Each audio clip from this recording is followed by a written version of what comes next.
সুধী ভক্তবৃন্দ, সকলকে আনন্দিত জয়গুরু।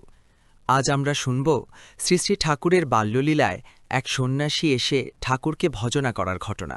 ঘটনাটি সৎসঙ্গ দেওঘর প্রকাশিত শ্রীনাথ লিখিত যেমন তাকে দেখি গ্রন্থ হতে নেওয়া হয়েছে। একজন সন্ন্যাসী এসেছে গাঁয়ে, এসেই জুটে গেল চৌধুরীদের বাড়িতে। অনুকূলচন্দ্রকে দেখেই বললে, এ তো যে সে নয়, এ যে দেখছি সেই, যাকে খুঁজে বেড়াচ্ছি দেশে দেশে। ভিক্ষে করে ভালোমন্দ জোগাড় করতে লাগল আর খাওয়াতে লাগল অনুকূলচন্দ্রকে। উচ্ছিষ্ট অবশিষ্ট যা পড়ে থাকে তাই খায় নিজে। মা দেখে বললেন, সর্বনাশ, ও কি করছ? ভোগ দিচ্ছি। মা, এ তোমার ছেলে, কিন্তু জগতের পিতা। মা তো আতঙ্কে আড়ষ্ট। সন্ন্যাসীর কি অদ্ভুত খেলা! গৃহীর পক্ষে এ যে মহা অকল্যাণ।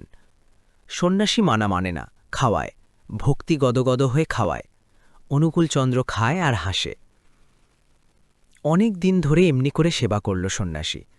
অনন্য হয়ে মনোন্যাস করে ভোগ দিল আর প্রসাদ পেল।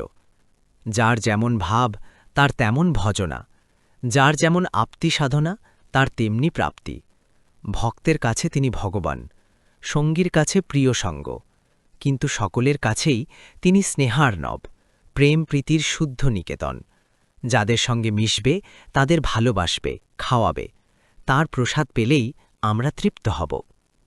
বন্দে পুরুষোত্তমম, বন্দে পুরুষোত্তমম, বন্দে পুরুষোত্তমম।